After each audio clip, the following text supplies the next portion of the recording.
Tshisekedi amakuru mfite aravuga ko ntabwo ashobora kumvikana n'M23 ariko ashobora gufata icyemezo cyo kuvugana n'u Rwanda kandi ibintu byo kuvugana n'abari abantu kandi utabatsinda why don't you talk to them. Ibihugu 8 hariho 3 byamaze kwidekara yuko biri ku ruhande rumwe yuko bifatanyije na SADC. Ikihebe ntabwo kigira umurongo. Ikihebe ni nk'abari abanaru, ikihebe ni nka bari abaryi inka z'abantu bari abamayimayi badafite umurongo bica abantu bafata abagore ku ngufu ugasanga nta murongo bafite. Erega kamanze nkora ikintu gihari. Kandi ikintu kintu ariko kagivugeje sobanura neza kandi utega amatwi cyumve. Kwihindura akavuga nongo ibyo sigiye kubikurikiye kuzana SADC tubakubite.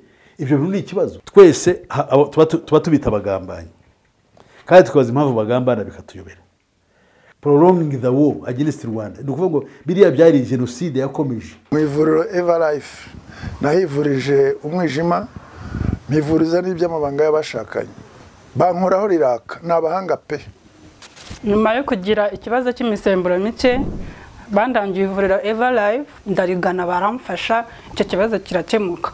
Nyuma naje kujyana n'umubyeyi wanjye afite ikibazo cya hypertension ubu ngubu n'umuziba. Nashishikariza abantu bafite ibibazo by'imisemburo bigatuma batabyara bigatuma imihango yabo itaza neza nkuko bikwiye kuba mwagana ivuriro Eva Life bakabafasha. Murakoze cyane. Ivuriro Eva Life rikorera Nyabugogo rimaze kuba ubukombe mu Rwanda no hanze yarwo mu kuvura indwara bakoresheje imiti y'ibimera kandi itunganyijwe neza mu buryo bw'ibinini, poudre cyangwa liquide.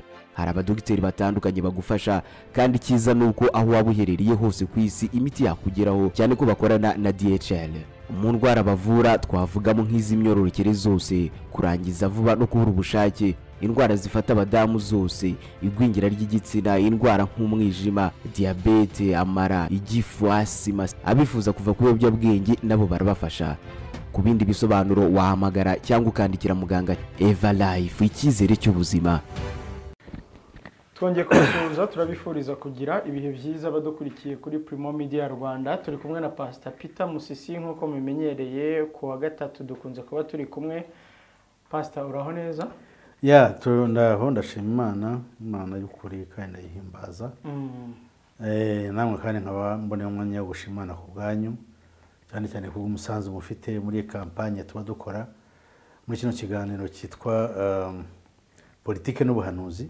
Kugira ngo bamenye yuko isi ahigana agomba kujyana ne politike, ni ukuvuga imibereho y'isi muri rusange ahiganisha politike mpuzamahanga ahiganisha inyo ku muntu mu by'ukuri ijyanye n'ubuhanuzi. Pastor, tugiye kugaruka ku biri kubera muri Repubulika ya Demokarasi ya Kongo ariko kandi tunarebe ku cyo Perezida Tshisekedi yatangaje cyuko ibiganiro noneho bishoboka hagati y'u Rwanda na Kongo mu gihe yari yaravuze ko atazigera aganira n'u Rwanda. Hanyuma turaza no kureba ku rundi ruhande hari amakuru avuga ko hari abasirikare ba Uganda bari kwinjira ku bwinshi muri Rucuru ku buryo abaturage batangiye no gutabaza. Ariko nanone amakuru aturuka i Goma aravuga ko rwose hari kumvikana urusaku rw'imbunda ziremereye mu mujyi wa Goma, hariya mu nkengero zawo mu duce twa Mugunga ahitwa Ndosho, Keshyero mu nkengero z'umujyi rwagati. Reka duhere kuri izi ntwaro ziremereye ziri kumvikana mu nkengero z'umujyi wa Goma. Pastor, izo ntwaro zatangiye kumvikana mu rukerera rwo kuri uyu wa gatatu hagati ya M23 na FARDC n'abafatanyabikorwa bayo, aho hakomeje gukoreshwa ngo ibitwaro bya rutura birasakure mu gutera amabombe ku birindiro bya M23 bitandukanye. Abanyamakuru bakorera Goma baratangaza ko urwo rusaku rw'imbunda ruri kuhumvikana kuva mu rukerera rwo kuri uyu wa mbere. Hari bamwe nawe wakunze kubivuga uti umujyi wa Goma ibyo ari byo byose cyangwa ejo bundi ushobora kuberamo intambara. Hari kurikije ibirimo biravugwa n'uburyo imirwano imaze iminsi ikomeye, urabona igitekerezo cyo kuba umujyi wa Goma warwanirwamo gihari cyangwa tuzakomeza kubyumva gutyo gusa? Mbere ko nsubize ikibazo cyawe tube dutekereza Tshisekedi ibyo ni ibiki yavuze. Tshisekedi amakuru mfite aravuga ko ntabwo ashobora kumvikana n'M23 ariko ashobora gufata icyemezo cyo kuvugana n'u Rwanda, kandi ibyo ni porogaramu yo kuyobya uburari buri gihe. Ukuvugana na leta y'u Rwanda nanone ni nko gufata M23 nk'igisirikare cy'u Rwanda cyateye Kongo for what? oya ariko ashobora kuvugana n'u Rwanda ku bijyanye no kuba imipaka ifunga saa 9 Oya. ihuza u Rwanda Na- na na- we- we- we- we- urumva iyo ni gimmick yanyu y'abanyamakuru ariko kavuge ikibazo gihari hari uko urumva tubirebeye muri context yo ngiyo wera ni ukuvuga ubundi u Rwanda yego iyo uvuga yuko ari nyankaragata niko ajya avuga n'ibintu nk'ibyo ngibyo ariko impamvu avuga biriya ni arrogance of course y'abantu nk'abariya gusa icyo gihe ashaka kuvuga ni ukuvuga ngo kuki ibyo ngibyo yabivuze njye mfite amakuru y'uko abanyamerika ngo barimo barakora barabivuze ngo bafite ukuntu barimo bakora ngo kugira ngo barebe yuko u Rwanda na ntuza na Kongo byaganira ngo byaganira kandi iyo mivugire ni imivugire y'uburyarya ntabwo irasa ku ntego ikibazo kiri hagati y'u Rwanda se na Kongo ni bya bindi byo bavuga ibintu mu buryo bwo kwiyererutsa ariko batagamije ikintu kugishyira wamenya ninde wiyerurutsa ko u Rwanda rubihakana Kongo ikabyemeza Amerika ikavuga ngo twavuganye na bombi muri politike wamenya ninde uri kwiyerurutsa no cyo ni ukuvuga ngo Tshisekedi nabi byo yabivuze yabibwiye itangazamakuru yabibwiye abambasaderi bahagarariye ibihugu byabo Kinshasa yes ashobora kubivuga koko mu mutima wabifite ariko akabigoreka akurikije amabwiriza yahawe akavuga ati vugana n'u Rwanda in that case uraba uzanye ikintu wenda birashoboka yuko hariho local discontent ni ukuvuga ngo mu gihugu bwaho no mu nzego zinyuranye bashobora kuba bafite nawe pressure Tshisekedi arindwa n'abarundi urumva nawe ni nk'umucacu niba arindwa n'abarundi rero mu gihugu cye ashobora kuba nawe yumva yuko abantu batamureba neza bavuga bati ibintu byo kwanga kuvugana n'abari abantu kandi utabatsinda why don't you talk to them cyane cyane aho Sadek ziye wenda none ibyo byuvuze n'abagande wenda kuba bazamo nicyo rero twavuze yuko East African Community yarasuzugurwa cyane umuntu kubasuzugura yabaciye rwose nk'amazi yabaciye nk'amazi kandi mu bugori ntabwo afite icyo bita any iota of diplomacy ubundi ntabwo barafasha bagenzi be bamaze kumvikana ibintu muri East African Community ibintu byagombaga kurangira muri East African Community kandi bikarangira neza kuko bari ibyo basaba East African Community no kubahana baramutse ibyo basaba atari byo mu by'ukuri bavuga nta bashaka kuvuga yuko bafite ibyo baharanira kandi byumvikana leta ya Kongo ni igihugu kinini cyane n'ubundi uvuga ngo barashaka kuzana abayisilamu ngo bava muri za Gaza bavuze aho batura ngo batuze hariya washobotse kuvuga ngo ufite ahantu ho gutuza abanyamahanga abenegihugu ntubatuze ubwo ndavuga mu rwego rwa kimuntu sivuga mu rwego rwa porogaramu ya Illuminati ko yo iri hejuru yo gutekereza ko abantu gusa nagira abantu bavuge ibigaragara noneho niba East African Community yarakoze icyo bita recommendations Kenyatta umuhuza akaba yarahari ubwo nuko umuca amazi nubwo ejo bundi bamuhamagaye mu irahira ryake akagenda ariko umutima we yumvaga ntacyo agize ati ntacyo amaze wageze ku kibuga cy'indege ntawamutekereje ariko ndayishimiye ahageze ubuzima bwarahagaze hari haje umucunguzi how do you compare the two Kenyatta wari uhagaze afite by the way ayobora igihugu gikomeye muri East Africa wakiyoboye kandi kikaba n'ubu kikimwitirirwa washobora ute kumuha icyubahiro kumukuba na zero ntacyo yakoze kandi yarashaka yuko hajyaho amahoro Perezida Ruto wahaye ingabo ze zikaza hakagera n'aho bapfusha umusirikare wabo ibyo ukabikuba na zero ntabwo byabari noneho na wa muryango ugasa nkaho utumye ucikamo ibice kuko mbere yuko aza kibazo cya Kongo mbere yuko kiza muri East African Community bari bafite ubumwe ku rwego rushimishije urumva noneho rero bije mu kibazo umuryango nk'ubu warasenyutse ibihugu 8 hariho 3 byamaze kwidekara yuko biri ku ruhande rumwe yuko bifatanyije na Sadek bo bashobora bate kwemera icyo kintu kugira ngo kibeho nawe be kuzagira ku cyo bashaka kuba akaba ariyo mpamvu Uganda rero irimo irohereza abasirikare cyangwa ntabwo najya confirminga ariko naba cyanabaye ntabwo ugiye naba ntabwo naba surprised none se bumva byagenda biti ngira ngo kuneshwa kwa M23 niho kuneshwa no gukorwa n'isoni by'iteka ryose kwa East African Community ndetse bikaba byavamo n'intandaro yo gusenyuka kwayo kuko naba yicaye gafata ibyemezo ntibikorwe ubwo si bikimaze iki niyo mpamvu navuga mvuga ngo yarapfuye no gupfa ntabwo ikiriho ariko nabiriho uko ibiriho kose aba basigaye bashaka gusigasira ubwo bumwe buhari wenda bakabukomeraho ntabwo bakwemera ko ari agasuzuguro ka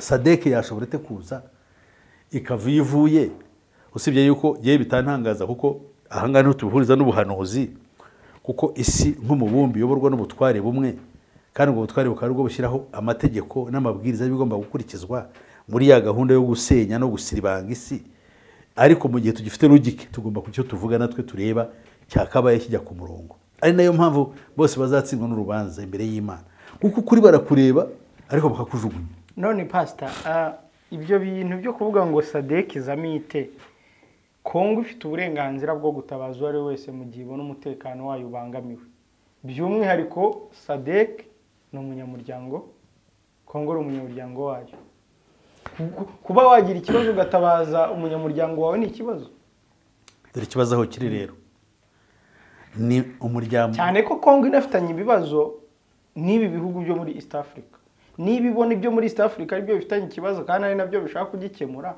ibyiza se ukifashisha Sadek irimo ibyo bidafitanye ibibazo nta gihugu na kimwe cyo muri Sadek ntekereza ko bifitanye na kibazo kirahari. Angola bafitanye ibibazo bishingiye ku mipaka bishingiye no kubimukira ariko ntabwo biri ku rwego rumwe wera n'ibya East Africa. Noneho icyo shaka giye kubwira nubwo ari umunyamuryango wa Sadek nane ni umunyamuryango wa East African Community kandi East African Community niyo yabanje kwifashishwa ntabwo yahise ijya muri Sadek yabanze kwicara na East African Community. East African Community babiganiriye batanga icyo bitari recommendations nuko barebye byakora kugira ngo haze amahoro ni muri urwego n'iki babonye position cyangwa uruhande rwa Kongo ariko kandi bateze n'amatwi ikibazo cya M23 muri East Africa muri East Africa. Niyo mpamvu Museveni yavuze ngo hari ibintu bibiri hariho ibyihebe hakabaho n'abarwanira kwibohora terrorists and freedom fighters mu rw'icyongereza kandi kuba barabivuze kuriya ni uburyo bwo gushyira ibintu ku murongo kugira ngo abantu bumve neza umuntu wese yabyumva. Ikihebe ntabwo kigira umurongo ikihebe ni nk'abari abanaru ikihebe ni nka bariya barya inka z'abantu bariya b'amayimayi badafite umurongo bica abantu bafata abagore ku ngufu ugasanga nta murongo bafite nta kintu kiba kiraho cyangwa bariya bakodeko n'abandi nk'abo abo tubita terrorists kuko nta political line bafite.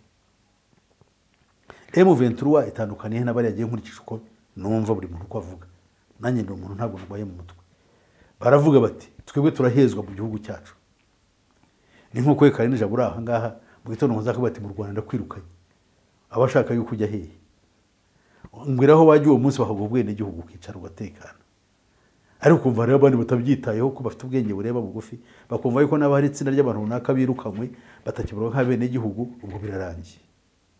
So rero ibyo kandi twarabibonye dufite abantu bavuye muri Kongo bamaze imyaka 20 mu Rwanda narenga abantu bashobora gusubira iwabo bitunga yo barayihebye n'amasambu yabo bari mu nkambi hano dufite inkambi za Kiziba nagiye no kujya mu ivuga butumwa rya ndeba ukuntu bameze nanjye ubwo nyine nabawe barabyarira hariya mu nkambi abana barangirika barakura baba abasizi ahubwo igituma badasara ni kandi ho kuvuga ngo bariyandikisha bazajya muri Amerika aho kantu kabongera iki morali yo kubaho ariko ntabwo bakaye bakiriho.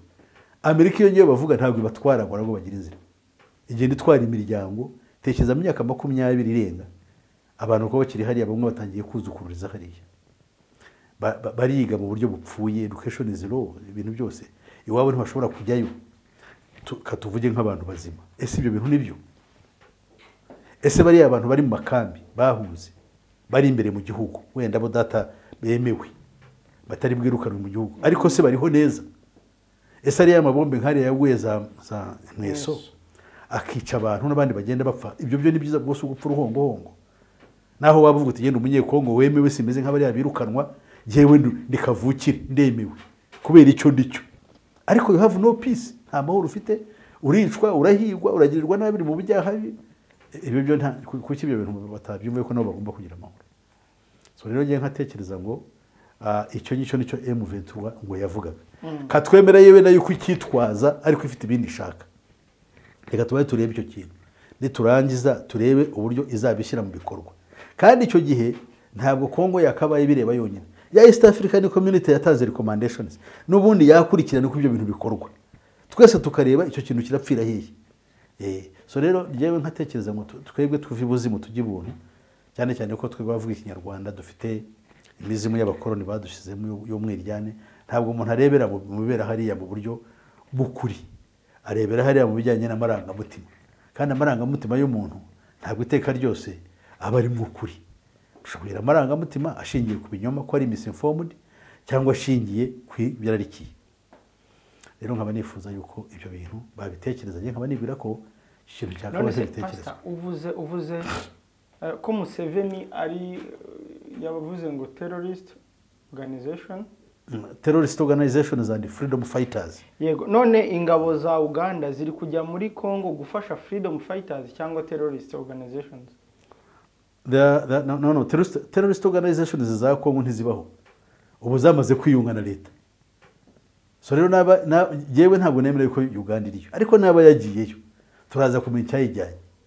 Ariko yamutse igiyeyo nanone igiye kureba uburyo M23 irimo wenda igiye kurimburwa n'urugero, ikagenda igiyeho kugira ngo irebe ukuntu yacekinga ibyo bintu byaba biri mu murongo, ugiye mu murongo nawe wumva. Urumva inama y'urubyiruko rwo muri teritwari ya Rucuru yatanze impuruza kuri guverinoma ya Repubulika ya Demokarasi ya Kongo, nyuma yabo ivuga ko ari abasirikare mu ngabo za UPDF bakomeje kwinjira muri Kongo ku bwinshi. Uwitwa Twizere Sebashitsi Posien ukuriye iyi nama yavuze ko bari kwinjira muri teritwari ya Rucuru baciye ku mupaka wa Kitagoma uherereye muri groupement ya Busanza sheferi ya Bwisha. Societe civile muri Kivu ya Ruguru ishinja ingabo za Uganda ivuga ko ziri kwinjira muri Kongo kujya guha umusada w'ingabo n'amasasu inyeshyamba za M23 ivuga ko ziri gushiranwa n'ingabo n'amasasu. Yes, what's wrong with that? Ikibazo kiri hehe? Kuko iyo nzira yanyuzwemo niyo kwica. Barero babonye wabafasha uwo ari we wese ko yumva East Africa ngena kankubwira bishobora kuba atari na Uganda yonyine. Wenda ashobora kuba n'ibindi bihugu byazamo. Hari byaba bijemo mu buhe buryo? Ndakubwiye ikintu ugomba gukomeza kumva. East African Community yarasuzuguwe. Ntabwo yakomera gusuzugurwa rero. Urugero, bari abantu ba M23 batsinzwe, hari icyo bivuze. Bivuze ngo abo bantu birukanywe mu gihugu bagiye kuba impunzi, n'abasigaye bazicwa kuko harimo erega kamanze nkora ikintu gihari. Kandi kino kintu ariko kagivuge gisobanura neza kandi utega amatwi cyumva. Hari icyo twita phenomenon nshya yaje mu isi, aho abantu bahigwa kubera ubwoko bwabo. Urugero, Abayahudi. Umuyahudi ahari ku isi hose yumva yuko ahigwa, akagomba rero kubaho ku isi yuko azabeshwaho n'inkota ye, niyirangaraho azapfa. Ibyo ni ibintu di filozofi yatangiwe n'abanazi, ariko ibyo bintu byari byaratangiye na kera. Abanyaburayi ntabwo bakundaga Abayahudi, cyane cyane kubera imyizerere yabo nuko bahakanaga Kristo. Kiliziya Gatolika irabarwanya ikabanga, nubwo nayo ubwayo idakorera Kristo, atari nawe ihagarariye, ariko yihishaga mu cyo bita pretext, impamvu y'ikinyoma yo kugira ngo abayuda bagirirwe nabi, hitwaje kugira ngo kuvuga yuko banze Kristo kandi bamubambye. Uranyumva neza? Aho rero bimaze kugenda bityo barahizwe mu Burayi, ndetse bavuga ko mu mwaka w'icyamagana 447 Abayahudi cyane cyane baba Sephards n'aba Spanyola Abayahudi ba Gispanyola cyane cyane bahunze muri icyo bita the Iberian Peninsula, biriya ni ukuvuga muri Portugal no muri Espagne. Ndetse bigera no mu bice bindi by'Uburayi, barahunga bajya mu Burayi bw'Uburasirazuba. Ari nayo mpamvu benshi usanga ariyo batuye ubu ngubu muri za Poland, muri za Ukraine n'ahandi hari Abayahudi benshi bagiyeyo. So rero muri icyo gice ubwo buryo bigezeho no mu gihe cy'abanazi baricwa. ku buryo bishwe nabwo ubu ngubu kuba bafite kirengera kuko nibo bategeka n'isi n'ubundi iyo uvuze akantu kose kavuga nabi ku bayisirayeli bavuga yuko uri antisemitic. Antisemitic ni ikintu ubu ni icyaha gikomeye cyane. Kandi antisemitic kuko semites ntabwo ari abayuda bonyine n'abarabu n'abandi bantu benshi bo muri Aziya buriya ni abasemite. Ariko no semitic byaje guharirwa abayuda bonyine bishingiye mu mutwe wabo wa Zionism. Ubu nibo barwana. None ibyo bintu barabikuruye babizana no mu karere k'ibiyaga bigari. Nose no kwisi hose buriya bizagera mu moko menshi. Abantu bavuga ikinyarwanda ariko no ku buryo bw'umwihariko w'abatutsi hari uwo bashobora kwireba bakareba ari abantu bari vulnerable. Nabonye ejo umuntu yambwiye ifoto nanze yuko bayinyohereza. Fata umwana bakamukuramo amaso w'umukobwa. Bamaze kumuviyora baranje bakamuta mu musarani kubera ubwoko bwe icyo bakoze. Icyo kintu nawe gitekereze kibaye kuri mushiki wawe, kibaye ko muvukana, kibaye ku mwishywa wawe, wowe kuki watekereza ute? Niyo mpamvu navuze ko zino ntambara baturohamo si umuntu azirwa nubwo batazigiyemo ariko mu mutima we ugasanga yazigiyemo. Ni ikibazo gikomeye tugomba kurwana kugira Imana ikidufashemo. None kubera iki ko utangira kumva yuko uhigwa wowe ubwawe, bikaba na ngombwa yuko utanga umusada cyangwa ibyo bintu bijyamo kandi ubundi mu by'ukuri utakabaye bijyamo ko ntabwo ari ngombwa. Nubwo utabijyamo mu buryo bugaragara ariko mu mutima byaba bikurimo ukavuga ndahigwa kuko iyo uhigwa wakurengera wese ubonye abavuga baturarwanya abantu umurongo bafite umurongo runaka wa politike mubi ariko guhiga ubwoko ntabwo ari byo. Ariko ibyo kuki bigomba kubaho? Illuminati niko igomba gukora. Abantu mu kinyejana cya 19 hashyizweho porogaramu y'intambara 3. Intambara ya 3 rero yo ikazaba ishingiye ku moko n'amadini n'ibindi abantu bashobora kuba batandukaniraho, ideologies, ndetse ku buryo ubungu abantu bagenda kujya barwana bapfa ibitsina. Abagore bavuze muri Kenya bisha abagore bamaze gupfa abagore 500. Ntibazi impamvu bica abagore. Nabonye ejo bundi barakoze imyigaragambyo abagore babo. Yes, that is a war, silent war, kurwanya ntuzi impamvu biza. Bagafata abagore bakabicara mu marogi, ariko umugore ubundi umwicira iki? Noneho byazana hano iyi filozofi yo kuvuga ngo abagore kubavuga bazana umwiryaye n'abantu kwanga. Kandi bari yabashira imbere nubwo bakunda. Ahubwo barashaka kuryanisha no gusenya umuryango ushingiye ku mategeko y'Imana uko Imana yabiremye nuko yabiteguye. Nta kwirirwa njyamo none ahangaha. Ariko ibyo byose bizana umwiryaye. Niyo mpamvu mwe n'abantu bazajya bapfa ibintu byose bishoboka. Imyizerere, amoko, ndetse kugeza nayo bapfa kubera differences ziki zibitsina. Niyo mpamvu rero abantu bamwe basigaye bibagisha ngo babagore. Umuntu yaramwe ngo kuba umugore abantu babikire bayo ko ari ishema. Yes, hari n'abantu bagendaga bihindura amoko bakita ubundi bwoko kugira ngo babeho. That is very bad. None si pastor kumva ko kuba Uganda yajya gushyigikira abo Kongo ivuga ko ari abanzi bayo ari byo nk'ibihugu biri mu muryango umwe? Legally si byo, ariko legitimately nibyo. Kuvuga ngo amategeko byandi mpuzamahanga n'ibiki byose ntabwo ari byo nyine, ariko legitimately mu buryo mu kuri gufatika nibyo. No kuba ngo bibaye ari byo wabavuze ko no kuba Kongo yashyigikira ADF nabyo byaba ari byo niba Uganda ishyigikiye M23 irwanya. Ubwo niho biba bishabishira. Ariko ubundi icyo gihe nanone the defeat of logic. Nukuvuga ngo nanone ubwenge ntabwo wabugiye mu murongo. ADF na RU ni iki? Irwanira iki? ADF ni terrorist organization irica abantu ko atari abasilamu. Ntabwo rero nemera yuko umuntu kunyica kubera icyo ndicyo nibyo n'ubundi navugaga. Aho icyo bari ikibazo. Nukuvuga ngo twese tubona amahoro ko twabasilamu. None ibyo nibyo. Ni nkuko nabo tababwira ngo bagomba kuba Kristo cyangwa kwirinde idini ku ngufu. Iyo ni kozi igoye gusobanukirwa. Ariko ijyanye n'uwo murongo tuvuze wagiyeho mu kinyejana cya 19. Yego. So rero icyo twavuga biratandukanye.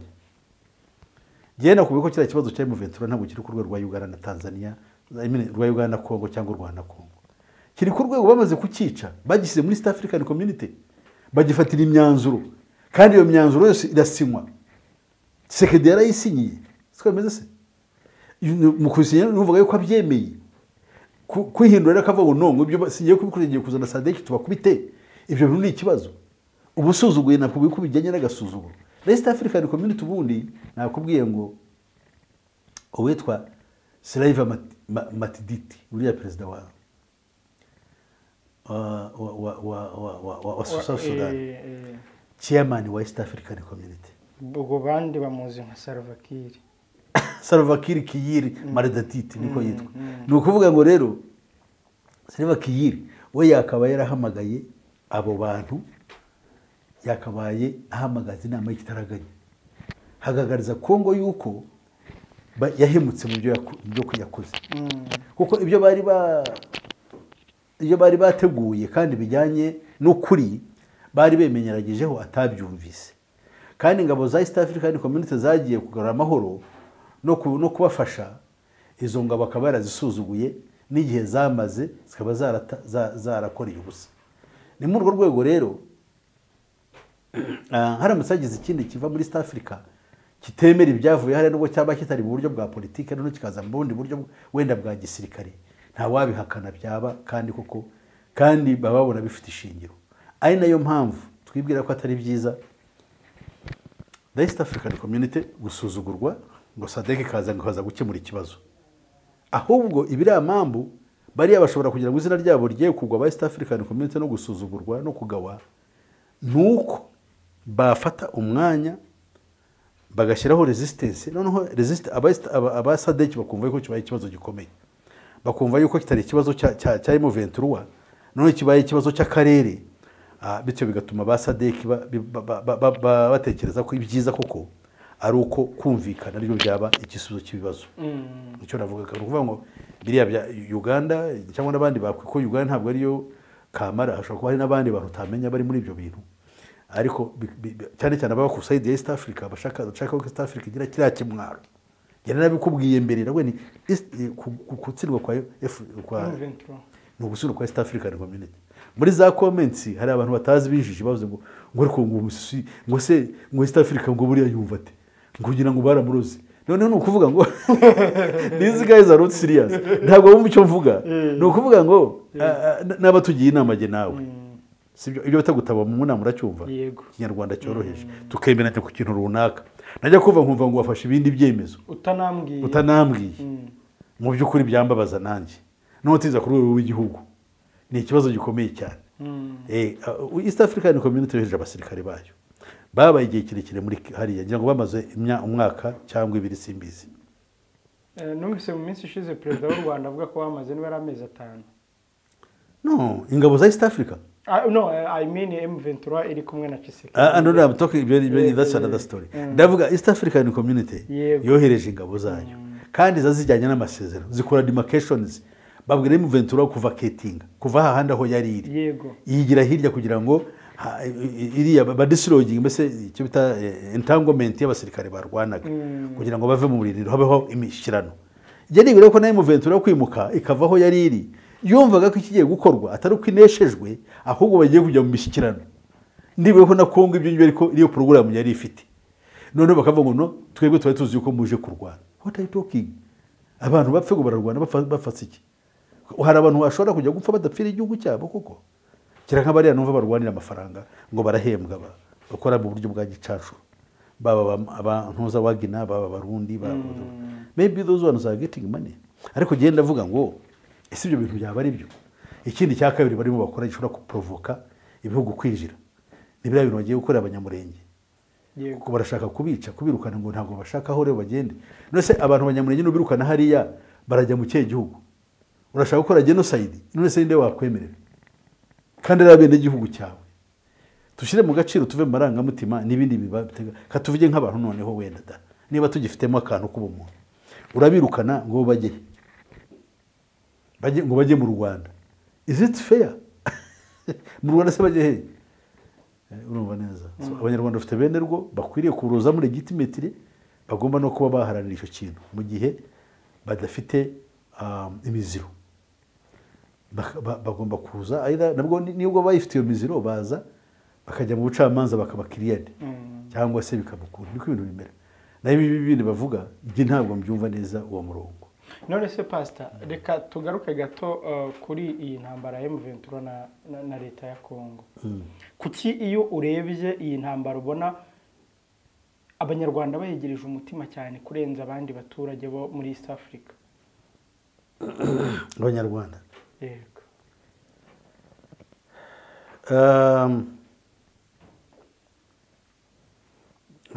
abanyarwanda impamvu bayireba ni uko ibareba. dore impamvu ibareba tutabeshye katuvugisha ukuri. FDLR ni iki? igisirikare gifite porogaramu yo guhirika leta y'u Rwanda, kiri muri Congo, noneho kiri integrated mu gisirikare cya leta. Yego. none se kuki leta abanyarwanda bataba concerned? Icyo ni icya mbere yuko njya kuri icyo. Abantu b'abanyarwanda bavuga ikinyarwanda noneho bari muri Congo, iyo FDLR abagirira nabi kabica. Nubwo wenda bavuga abatutsi ariko n'abahutu benshi barabigwamo, cyane cyane abadashyigikiye ibyo bikorwa. None se kuki ibyo bintu twe twabyishimira? Kuko biratureba direct. Ikindi cya kabiri nako cya gatatu gikomeye cyane, uzi impunzi kwinjira ku butaka bw'u Rwanda uburyo zivuna abantu. Impunzi u Rwanda nagaho gatoya cyane, kubona imisozi yo muvugo ngo murayikora mushyiremo ibinkambi y'impunzi, abaturage bakaye bahinga ibijumba byabo bakabaho. Dufate ibice bimwe tubihereza ingagi, ibindi tubihereza inyamaswa, tugere n'ibyo duhereza impunzi. Cyaka nkabirabyo numva bya Gashora ngira ngo abongereza bazajya bagaburira bari abantu babo bazina. Nahari ntabwo byakunda. Barakubwira hariya muri za Mahama. Je nagiyeyo. Mwivuga butumwa ryo ngenda nkora.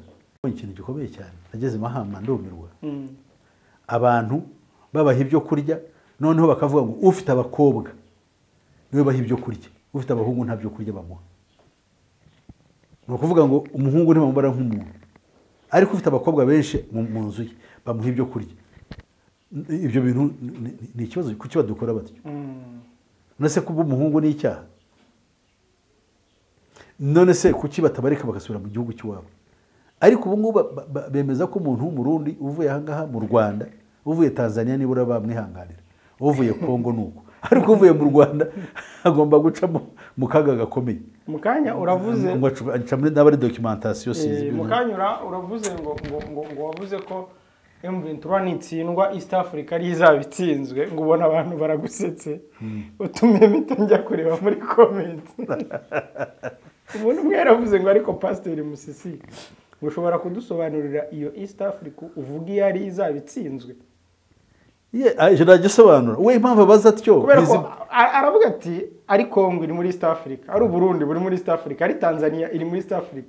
East Africa izabitsinzwe uvuga ni iyi? Icyo ni ikibazo cyiza cyane. Muri Kongo buriya mushobora kuba muri abanyamuryango, mufite umuryango w'iwanyu. Iyo umwe abavuyemo akajya mu wundi muryango gutabaza mu bibazo mufitanye, abaye umwanzi wanyu. Mufitanye ibibazo cyanyu makaye mukemura nk'abanyamuryango.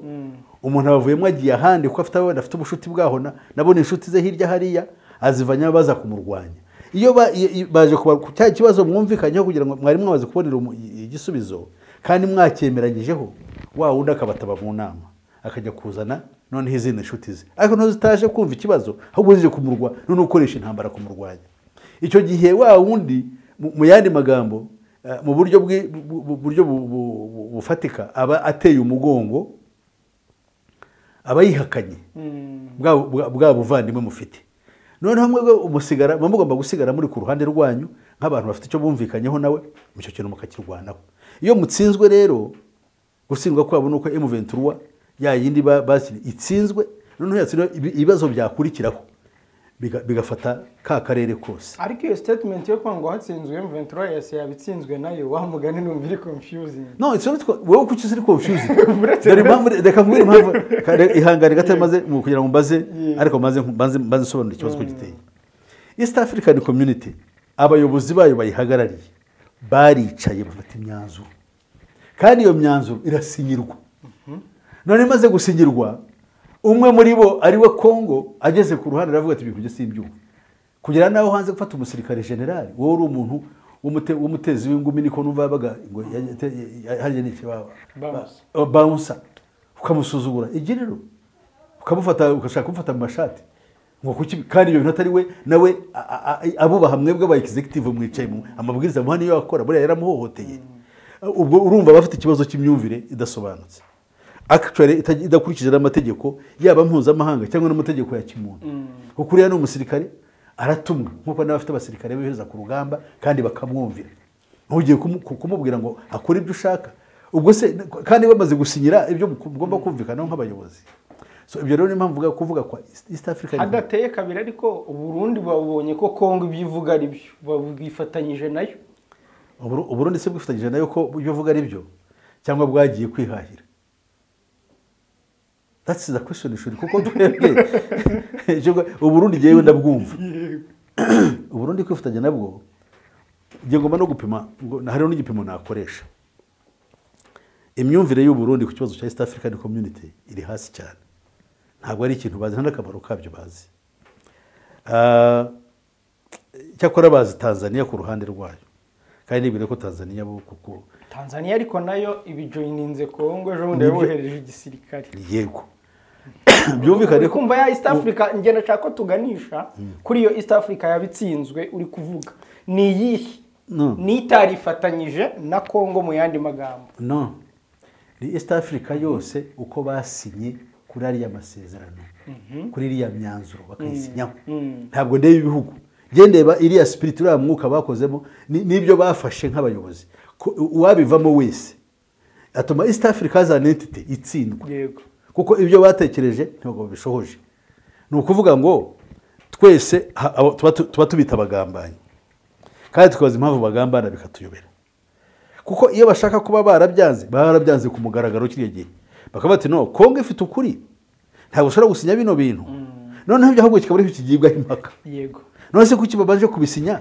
kandi hanyuma bagera hanze bakagira bate bakaba bati n'ibyo ntabwo tubyumva noneho abandi bagaceceka Tanzania ikaba yarakoze n'icyaha gikomeye kurusha ibindi byose kuba yaraje kohereza abasirikare muri wa mugambi bari bahuriyeho wo kuzana amahoro binyuze mu guhagarara hagati y'abarwanaga ikaba yari itegereje muri kije gahunda numvise kandi nzi kuzohereza ahubwo abasirikare bakaza gupfa barwana ahubwo barasa M23 ariko nabonye Samia Suluhu avuga ko ngo hari imitwe ngo igamije guhungabanya umutekano wa Tanzania ngo akaba ariyo mpamvu yohereje ingabo muri Kongo uriya Suluhu no baramuhohotera uriya mama ntabwo ibyo binabizi ntabwo abizi uri inyuma ya biriya bintu n'Kikwete niwe ukora ibintu byose actually Kikwete niwe by the way urupfu rwa Magufuli rwatumye Kikwete yongera kuba ari we president wa kiriya gihugu virtually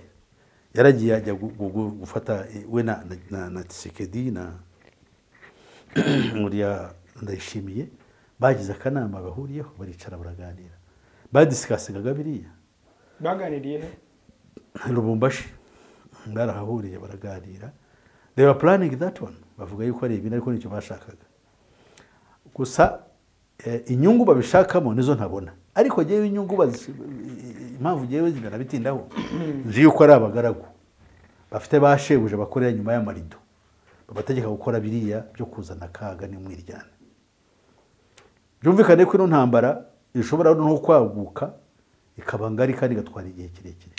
Hari umuntu mu kiganiro wavuze ngo uzarasa u Rwanda azahebe amahoro by'iteka ryose. Azahebe guheba amahoro by'iteka ryose. Mugenzi we araza ata ahubwo se hari amahoro azigera aboneka bataraturasa. Abo bose bafite ibitekerezo bya cyane. Kurasa umuntu ni ikintu gikomeye cyane gishobora kugira ingaruka zijyanye nuko bombi hari ubwo byaba nkuko umashaka. Akumva yuko barasha abanyarwanda aribwo amahoro yabaho ate. Erega abantu bajya barebera erega dufite nibazo burya tureba twebwe bugufi. Intambara yabayeho mu cyamba mu 1944 yari ikomeye. Uravuga genocide? Ya genocide. Oya hari intambara yabanje muri 90. Muri 90. Iriya ntambara rero ya genocide yo utuzana ikoro rifu yari yikise buri kwica abantu gusa abantu babanaga bakicana. iriya ari faze y'ibi tubona zari imbuto zabibwaga z'ibi tubona ubu ngubu kuko ziriya ngabo aho zambukiye hanze kugenda zikajya hariya n'intwaro zikongera zigahabwa imirima zigatura zigatangira kuba hariya n'ibikorwa byazo ubwabyo binyuranye n'amategeko bita mpuzamahanga. Amategeko mpuzamahanga zagombaga kuba zarashyizwe hirya y'umupaka zikaba mu birometero 100 cyangwa uko banyabivuga zikamburwa n'intwaro intwaro zigasubizwa u Rwanda. Yego, naho bazitwara bakazitwika cyangwa iki no problem, ariko ntizikoreshwe kandi kongera kwica kuko barakoze biriya ubwabyo yari prolonging the war against Rwanda. Ni ukuvuga ngo biriya byari jenoside yakomeje. Aho kantu urakumva neza? Ni ukuvuga ngo intambara ya jenoside ntabwo yarangiye kuko abayikoze bimuriwe hariya. Twe kuvuga igisirikare cya bari aba exfare exfare bamwe baranatashye birumvikana, abandi wenda bagumayo, hari n'abandi bagiye mu mitwe inyuranye, hari n'abagiye kurwana muri Congo Brazzaville ni nabo bavanyeho Disuba, abandi bajya muri Central Africa nabo bakozeyo ibyabo bahirutse mbese abasirikare babacashu, kandi ibyo bakoze ibyo ntibitureba aho ngo bakoraga akazi kabo. Ariko iyo bakoze muri Central Africa, ibyo bakoze muri Congo Brazza ntabwo byari jenoside, bafashije mu guhirika ubutegetsi kajyaho bikarangira, ariko ntabwo bigeze bajya mu moko iyo perezida uvuye ngo bajye kumwica, bajye kubica barimbure. Ariko mu Rwanda ho siko bimeze, bwari ukwica abantu. Nuvuga rero icyo kintu cya jenoside, icyo gitekerezo ya ideology ko yakomeje, ni ukuvuga ngo jenoside icyo gihe icyo bita perpetuation, kuyikomeza naho yaba utica abantu ariko kuyigisha kiba kigaragaza icyo uvuze. Ibyo bigaragarira hehe? No muri ntambara ibera muri Congo, uburyo bareba umuntu kubera gusa icyo ari cyo. Hari abajya bavuga ngo kwasa ibyo ni ikinyoma, icyo umuntu ari cyo bakamwica, kandi ibyo ntabwo yabigiyemo, ndetse n'uri ku ruhande rwabo yego bakamwica. Nk'abari abasirikare bo bishe, ngira ngo babonye umusirikare, hari umusirikare w'umunyamurenge bishe, hari wa musore bishe hariya Igoma yitwa nde, yitwa forgotten the name, ariko uramwibuka uwo bishe umuntu w'umunyamurenge kandi yari ku ruhande rwabo. That is genocide, niyo ideology ikomeza. Yego, none se wowe iyo garanti yawe ideology niyo gutuma wica n'uri ku ruhande rwawe. Exactly. Uri ku ruhande rwawe uramwisha.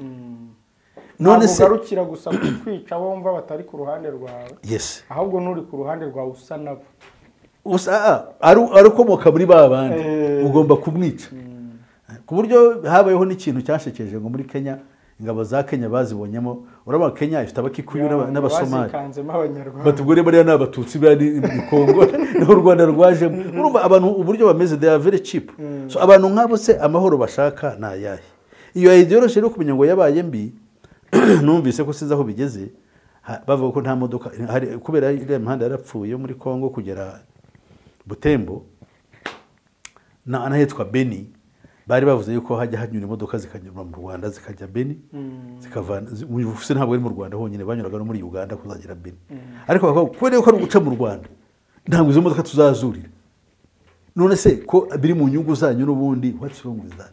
Urumva iyo myumvire aho bigeze, nuvuga ngo iyo myumvire abantu bimaze kuyigira rero baba batakaje ubumuntu. Ntabwo logic ikiyobora ibitekerezo byabo. So rero ngiye nkatekereza ngo ibyo bintu ni bibi cyane bamaze kugira. Ni nayo mpamvu nakubaje ikibazo bavuga FDLR mu gihe hariya ni iki, kandi iri muri system ya Kongo, ku cy'u Rwanda rutahagarika umutima. Yesu utahagarika umutima ninde? Kankubaza ikibazo kimwe, gende mukuru. Mbere ya 90 nubwo bavuga ngo wenda mu Rwanda hari amahoro ko hari ibibazo, hari abajyaga baza mu Rwanda basizeyo imiryango bakaba bagirirwa nabi, kandi Rwanda ari iwabo. Umuntu kugira ngo azaze bamwemere yacaga ahantu henshi, ugasanga abantu baragukurikira. Ngeze n'umuntu umwe w'umumama w'umukobwa, n'umumama ariko yari umukobwa, yaje no mu Rwanda aje kuvuga ubutumwa, ariko ku buryo abantu banamukurikiraga bakamenya aho araye. Uwo muntu ni umuvandimwe kuri iki. Ariko hari umugabo wakoraga muri Rwasiri ngo ni ibintu byajye n'iperereza, n'ubu ariho wamukijije, wamutanzeho raporo abiriya mu Gakinjiro. Uwo muntu nabwo bariho, yabaye n'umukristo nuko ubu ngubu yamugaye, ariko ni umuntu nashimye cyane ni ukuvuga ngo iyo ataza kuba we bajya kuba bamwishe n'umwana w'umukobwa araje muramureba ngo nuko akomoka mu bwoko runaka kandi aba hanze tugomba kumukurikirana. Hari n'umugabo wonze wari veterineri mu bantu bahunze cyagiye baterukanaga abanyarwanda aza mu mpunzi gusa bamenye ko ari veterineri yize kuko ngo ufite ayo mashuri ubwo uwo ni ikibazo uwo ni threat abangamiye leta they had to kill him baramwica. So rero ibyo abantu bajye babyumva bumve ko ari umutima ari umwuka mubi tugomba kuguhashya ariko sinabigingira kubireka kuko byamaze kuba umuco gusa nabereka ko niyo mpamvu bavuga ati izo mbuto baziteye nta kindi bashaka n'abantu kwicara nyine bakarimba. None se pastor ingabo za Tanzania zirambutse ingabo z'u Burundi zirambutse ingabo za biriya bihugu bya Sadeke ziri muri Kongo zikiyongera kuri iyo mitwe ya Wazalendo FDLR n'abandi bose bafatanya na FARDC. Hanyuma ingabo za Uganda nazo bikavugwa ko ziri kwambuka. Raporo ya Loni ingabo z'u Rwanda zirambuka zikajya gufasha M23. Aka karere ntago ubona ko harimo ikintu byanze bikunze. Haravuga bati bikubite bive mu nzira abantu be kureka guhagarika umutima cyangwa se abandi bakavuga bati birangira abantu baganira ibintu bive mu nzira. Ngiye nakubwira ikintu kimwe navuze ngo cyo bita illegality and legitimacy. Nakubwiye ngo amategeko ashyirwaho n'abantu mpuzamahanga. Igihugu gutera ikindi ukajya mu gihugu kitari iwanyu ugatwarayo ingabo ni icyaha ariko zijyayo zite zijyayo kubera legitimacy hari impamvu amategeko ntibyemewe ariko kandi bigomba gukorwa mu buryo bwo kwitabara. Igihugu cyose cya baba Uganda iri kwitabara mbere ko tujya muri Uganda katurebe nk'ugiye nkubwiye Uganda ikibazo cyayo ni cya East Africa kagasuzuguro ka East Africa. Ikibazo cy'u Rwanda runagiye abanyarwanda bagiyeyo ntabwo byantangaza bagenda bavuga bati bari abantu bakoze barakora genocide kandi bagiye no kuza barashaka kudutera nta kindi bakora bazatwica reka rero turebe uko twabahashya bari hariya. Ibyo si bivugiye nk'uvugira u Rwanda ahubwo ndavuga gusa ngiye nk'umuntu ushyira mu gaciro byashoboka ariko bashobora no gukora n'ubundi buryo wenda bakwinisiya leta ya Kongo bakayishyiraho pressure wenda bakaganira nayo yemeye wenda yabumva sinzi ko ibyo byakunda ariko icyo nzi cyo yaba u Rwanda yaba Kongo ntabwo bafite ubushobozi kuba bari abantu cyangwa ku mitwe y'ibyihebe iri ahantu hose ku isi. Iriya mitwe y'ibyihebe ifite ba nyirayo cyangwa bari abarwana ndetse na M23 ubwayo ntabwo yabiriho ku bwayo na FDLR igiye nzi yuko ari igisirikare cya Club of Rome umwe mu masosiyete cyangwa amashyirahamwe akorera mu ibanga ya Illuminati mu rwego rwo kudestabilizinga Afrika n'isi yose. Ariko abanyafrika ntitubyumva ngo twumva aho ibintu bigana ahubwo turumva yuko ari ibintu bisanzwe. No ntabwo ariko bimeze. None ngiye nkakubwira ngo nk'urugero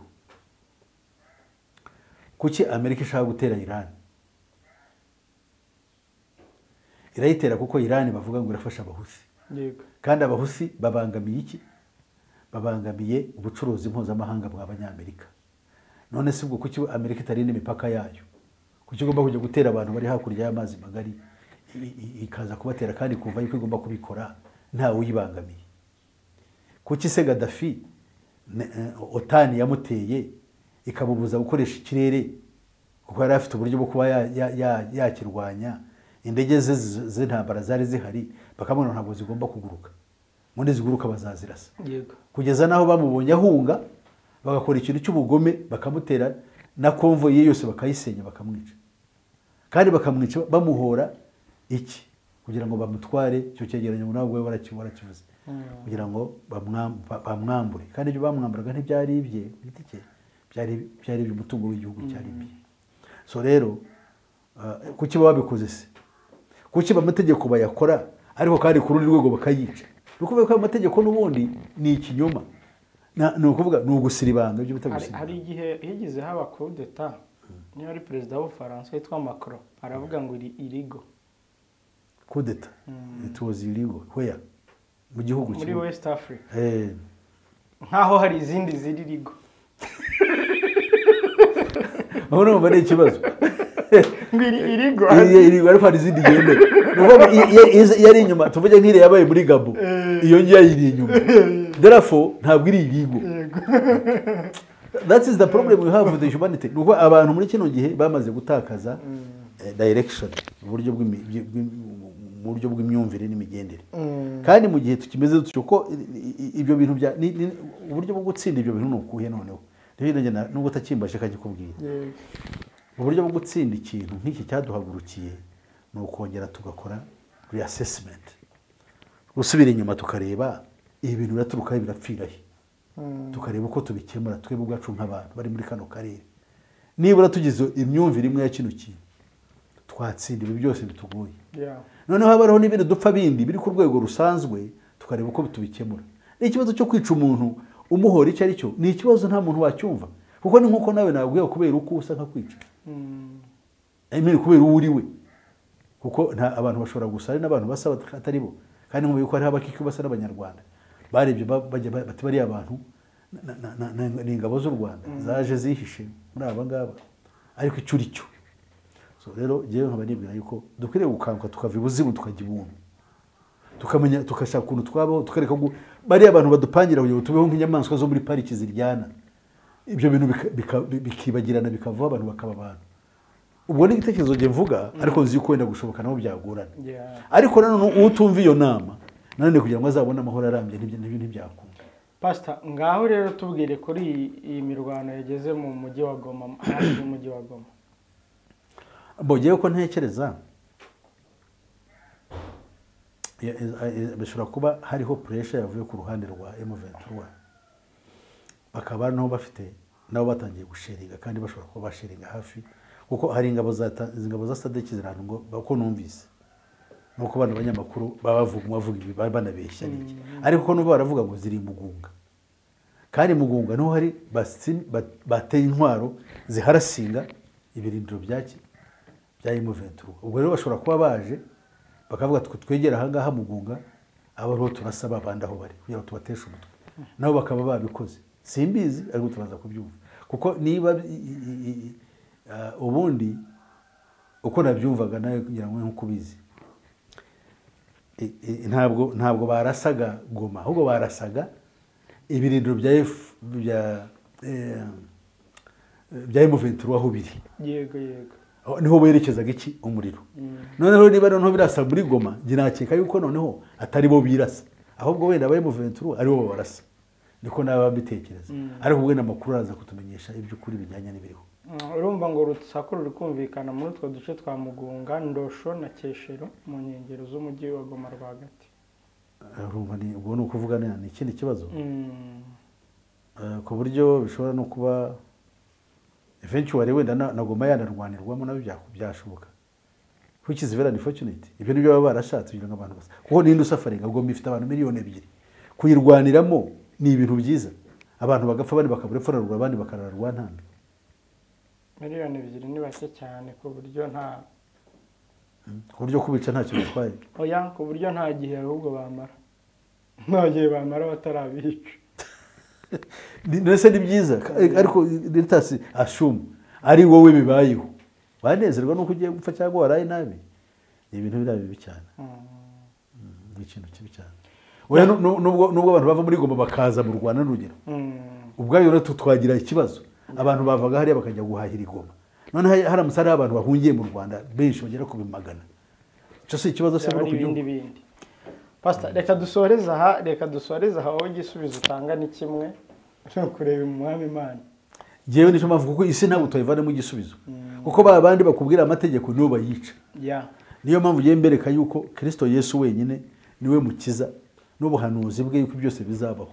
Abantu bakura amaso rero ku isi abantu be kwivuga imyato twebwe turabanisha twe tuzabemeza twe tuzabakora ibi umwana yatambuka ntabwo umuntu nta mwana w'umukobwa umuntu umwica ukabafata erega nkubiko bisha umwana bakamujunya muri toilette akamara iminsi naririramo umuntu ukora nk'ibyo afite mutima kiko urumva abandi hariho barashingira ngo we simbizi abandi n'abahungu n'abakina basirikare babo bakabica.